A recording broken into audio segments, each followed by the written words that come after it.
Olá, começa agora mais um TV Câmara Entrevista e hoje iremos falar sobre a reforma trabalhista sancionada em 13 de julho pelo presidente Michel Temer e que alterou mais de 100 pontos da CLT, a consolidação das leis do trabalho.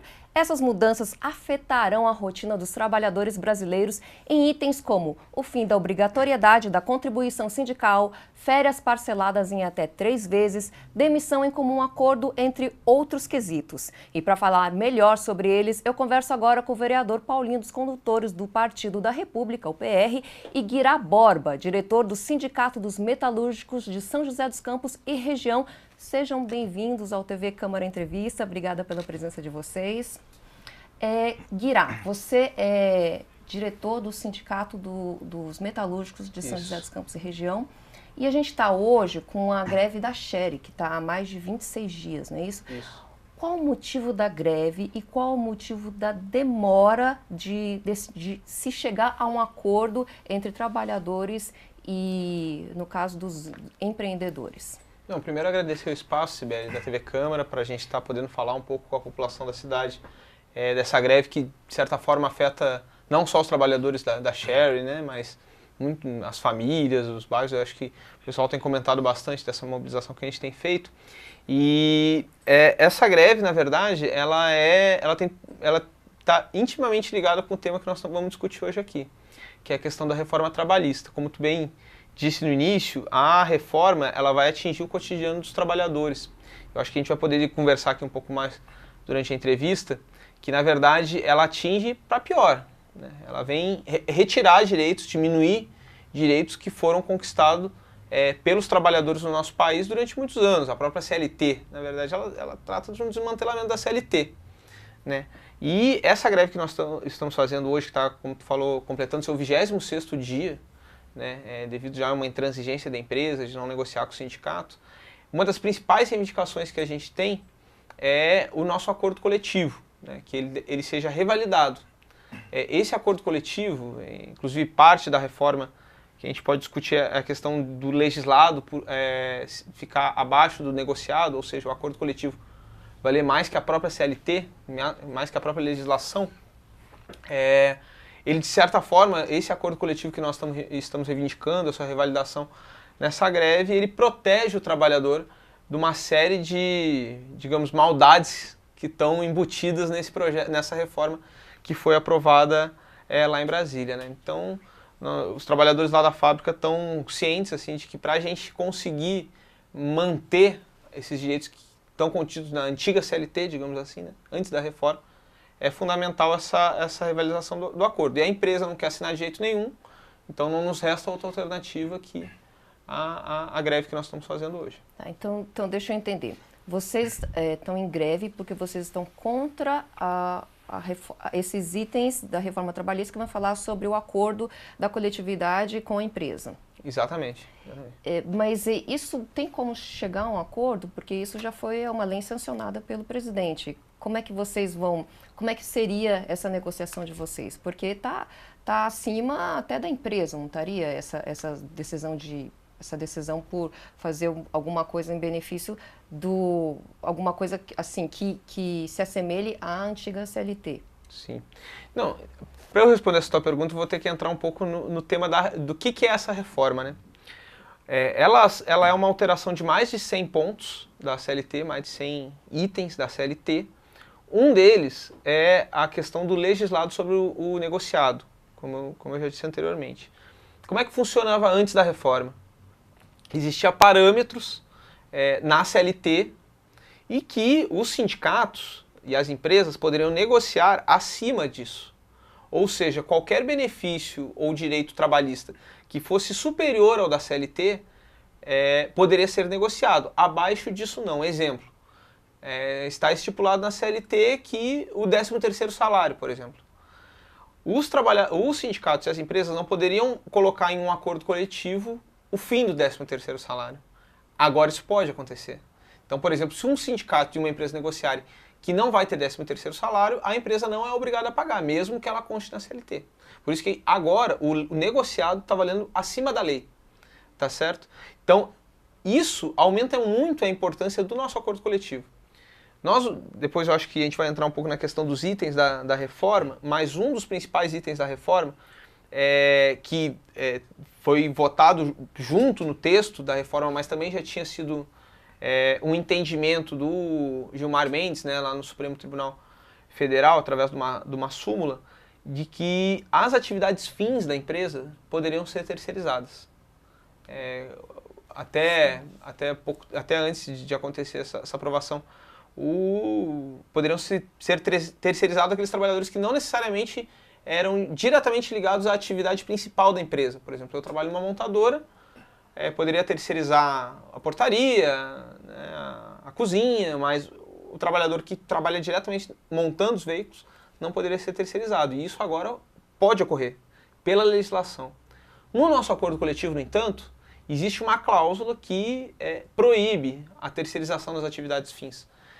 Isso é só um exemplo para tentar mostrar para vocês, para o telespectador, como é importante esse acordo coletivo, na medida que, mesmo que a reforma passe, que ela tenha passado, que ela seja aprovada, nas categorias onde existe um sindicato organizado, através da luta, da mobilização que a gente tem feito, da negociação com as empresas, é possível a gente, não digo impedir, mas minimizar bastante os efeitos que essa reforma vai ter, não só lá na Share, mas nas outras empresas da região.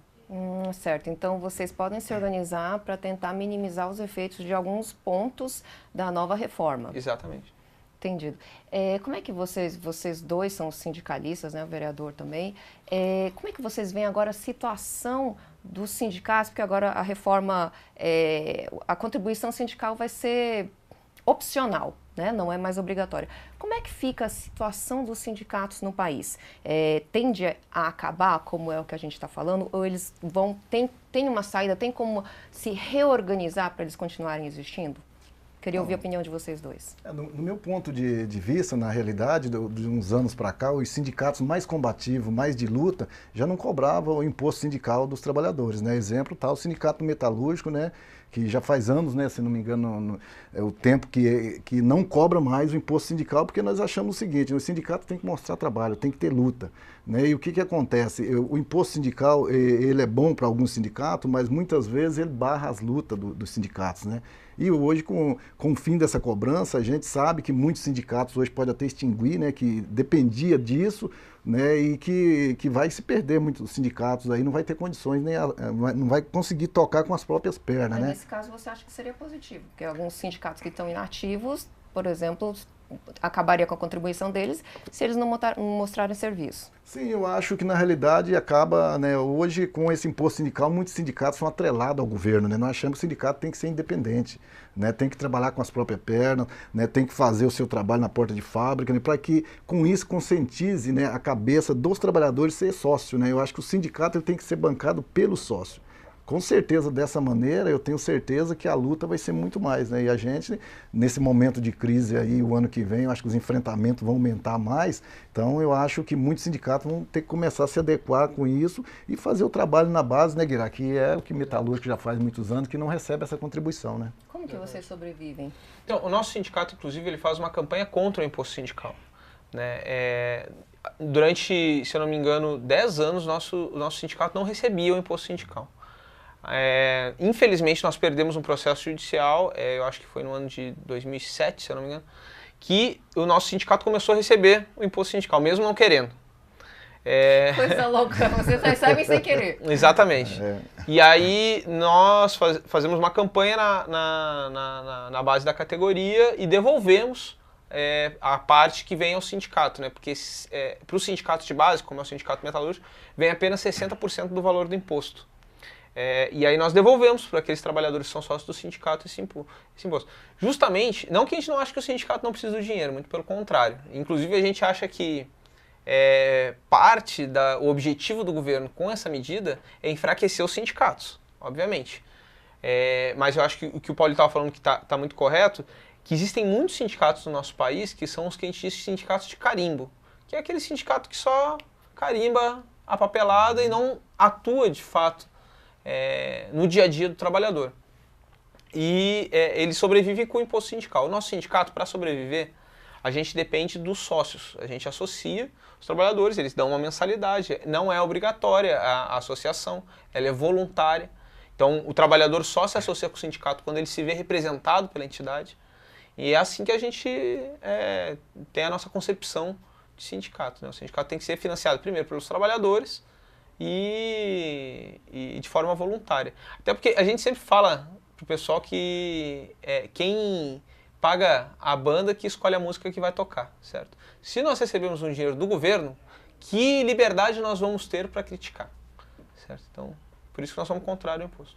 Isso é muito legal, porque o pensamento comum é de que todo sindicato é formado e ele é instituído por uma contribuição obrigatória e que muita gente não faz nada e que está servindo de cabide de emprego. Por exemplo, o Sindicato dos Metalúrgicos, eu não sabia que vocês devolviam esse dinheiro, né? Que vocês não cobram, não querem nem receber o valor que vocês... Né? E isso eu acho que é importante, Sibeli, inclusive, né, o governo fez toda uma propaganda aí, muitas pessoas que a gente encontraram dizendo o seguinte: os sindicatos estão bravos com essa reforma porque vai acabar a boquinha, vai acabar o dinheiro do imposto sindical, né? Mas aqui tem um exemplo, né, que é o Sindicato Metalúrgico, né, e nem tudo que se desconta do trabalhador também vem para os sindicatos, né? Eu acho que é importante as pessoas terem essa conscientização, porque a gente ouviu muito isso, né? Tão bravo com a reforma, porque vai acabar o imposto sindical. Vai acabar na mata. Exatamente, eu acho que é negativo. A maioria dos sindicatos de luta hoje não recebe esse dinheiro, né? E pelo contrário, os sindicatos metalúrgicos teve que entrar na justiça para devolver para os trabalhadores,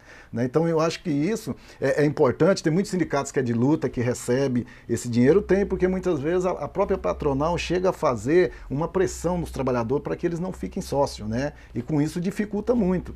Então eu acho que é importante as pessoas saberem disso, que a luta que a gente fez de todos esses dias atrás aí, né, aqui em Jacareí e em outros lugares, foi exatamente para barrar essa reforma, porque nós achamos que essa reforma vem tirar o direito dos trabalhadores que demoraram anos para construir, né? E a gente hoje está sentindo isso na pele já. Então, como está na Shell, as empresas que estão paradas, não é em decorrência do aumento salarial e tudo mais, já é a implementação já dessa nova reforma que os empresários já estão querendo, né? Vai começar a partir do dia 11, mas eles já estão visualizando lá na frente para implementar agora.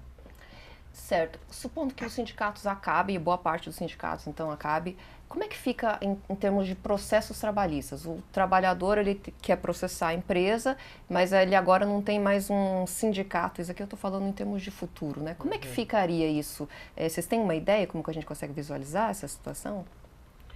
Então, primeiro que a reforma, ela não, como eu te falei, ela não é uma questão isolada, né? Ela faz parte de digamos assim, de um pacote de medidas que o governo tem feito para, de certa forma, jogar o preço dessa crise econômica que o país passou para os trabalhadores, né? Para o povo mais pobre, né? Não ataca na raiz das empresas, do lucro das grandes multinacionais e tal. Por que eu digo isso? Porque junto com essa reforma também está existindo um processo grande de desmantelamento da própria Justiça do Trabalho. Infelizmente, o modelo que nós temos hoje no país é um modelo de justiça do trabalho de desempregados.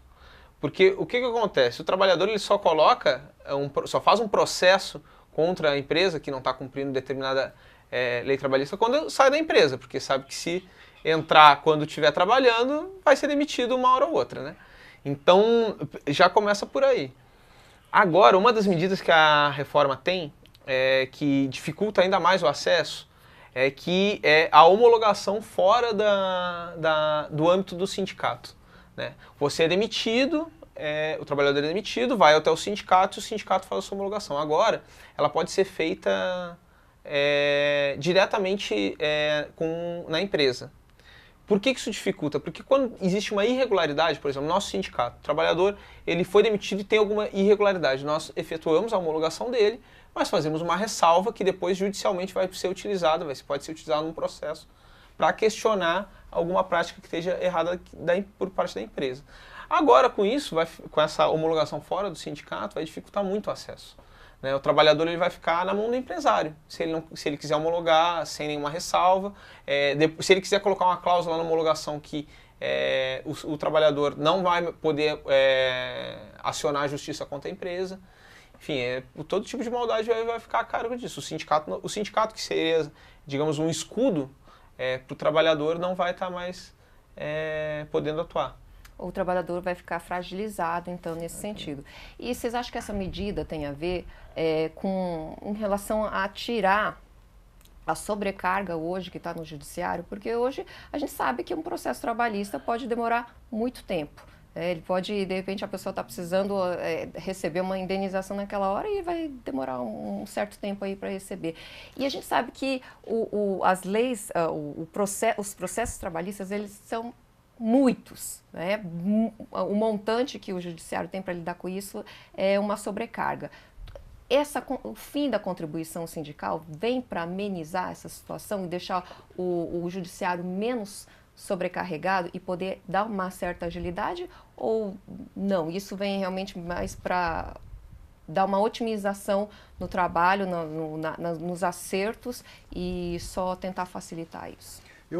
Na realidade, eu acho que não, né? Eu acho que, na realidade, hoje, para o trabalhador, né, não vai melhorar em nada, né? Essa é a realidade. Eu acho que em relação ao judiciário, inclusive tem muitos aí que estão contra, né? O próprio judiciário hoje ele se posiciona contra, né? E os auditores fiscais do trabalho aí, isso praticamente é o fim da justiça do trabalho, né? Isso é o fim da justiça porque na realidade assim, hoje, se o trabalhador trabalhou numa empresa, ele sair, sentir que foi lesado, ele pode entrar na justiça, né? E usando a justiça gratuita, né? Com essa nova reforma, o trabalhador não vai mais poder entrar, né? Porque acho que, se não me engano, o trabalhador que ganhar aí até R$ 1.700, R$ 1.800, ele não vai ter mais justiça gratuita. Então isso significa o quê? Que não vai ter mais trabalhador pleiteando seus direitos, porque se ele perder, né, ele vai ter que pagar todinha as custas honorárias, todinha, né, ali para a justiça e para o advogado, né? Então, a própria OAB, né, ela se posiciona contra, né, essa reforma, porque nós achamos que é uma reforma inconstitucional, né? A própria OAB já se posiciona contra, os juristas desse país que a gente está acompanhando é contra, porque não vai melhorar. A gente não tem uma visão que acabando com o imposto sindical vai melhorar a vida dos trabalhadores. Eu acho que é mais um mecanismo, né, para o governo ter as entidades na mão, né? Eu acho que o governo fez isso não pensando nos trabalhadores, para ter as entidades na mão. E aí, a semana passada, a gente viu o decreto, né, do governo lá em cima dos trabalhadores ruralistas também, que é um crime, né? Os próprios auditores fiscais estão se organizando, estão se movimentando para que isso não aconteça, né? Então, a gente está acompanhando de perto isso aí, e nós achamos que, infelizmente, se não tiver muita luta, muita organização de todos os trabalhadores, infelizmente, se essa reforma ela for mantida da forma que foi colocada, né, é o trabalho escravo não só para o pessoal do campo, né, os ruralistas, mas também para os trabalhadores da cidade, que vai acabar com todos os direitos, né? Eu acho que é isso que a gente pensa. Em quais itens da reforma vocês acham que vai facilitar o trabalho escravo? As terceirizações, você já falou. Sim. Não, o que acontece? O que seria o conceito de trabalho escravo também, né? Isso é uma questão que nós temos que discutir hoje, né? Muitas vezes, mesmo sendo assalariado, devido às condições de trabalho, nós podemos caracterizar como trabalho escravo. Na nossa opinião, o que não garante o mínimo de condições de trabalho saudáveis e que permitam uma vida digna para o trabalhador já pode ser considerado trabalho escravo. A reforma, você acha que está favorecendo isso, as condições análogas Sem ao trabalho escravo? Você mesmo bem colocou a questão da terceirização. Nós temos um dado do IBGE que hoje de 10 trabalhadores que morrem no local de trabalho, 9 são terceirizados. Por quê? Justamente porque a empresa terceirizada não tem aquele comprometimento com o trabalhador. E como é que funciona? Por que a terceirização existe? Nós temos que discutir isso, né? Porque sai mais barato. Você é um empregador, vai contratar um funcionário por X de salário. Aí você vai contratar uma terceirizada, para pagar a terceirizada e a terceirizada paga aquele trabalhador, inevitavelmente o trabalhador, a parcela que vai chegar de dinheiro, de condição, é menor. Então, querendo ou não, a terceirização ela é uma forma de precarização do trabalho e acaba colocando no trabalhador condições precárias, né? Eu entendo isso, o salário vai ser achatado com a terceirização, até com a contratação de freelancers, que hoje a reforma trabalhista permite mais. Mas, olhando por um outro lado, isso pelo menos não vai dar trabalho.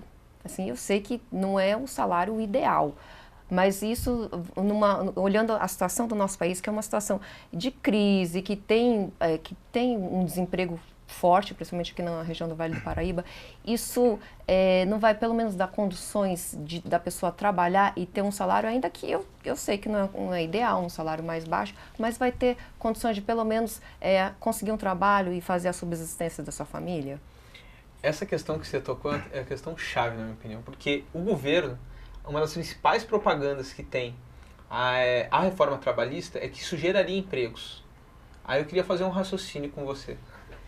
Você imagina vamos pegar alguns pontos da reforma. Quando tu falou, trabalho que a gente chama por empreitada, né? Que você contrata o trabalhador para executar devido trabalho, terminada aquela demanda, ele não tem mais nenhum vínculo.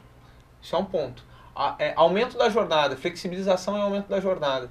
Você agora pode trabalhar até 12 horas direto, desde que tenha as 44 horas semanais, mas aumenta a jornada. Diminui o período de descanso. Diminui o período de descanso, exatamente. Terceirização, que essa questão de você poder contratar outras empresas e tal. Então, assim, vai facilitar com a terceirização, com o aumento da jornada, ou diminuição do descanso, né, e outros pontos. O que vai ocasionar? O trabalhador vai ficar mais tempo no local de trabalho e o empregador, por sua vez, vai ter menos dificuldade de aumentar a carga de trabalho sobre determinada pessoa. Isso vai na contramão de criar vagas. Porque você imagina, uma empresa que antes tinha 2 turnos de 8, ele vai poder fazer um turno de 12, contratar um outro cara para ficar algumas horas. Então não gera contratações. Isso diminui. Porque se a empresa precisa de determinado trabalho, ela vai poder contratar menos trabalhadores. Você está entendendo? É um raciocínio simples de se fazer.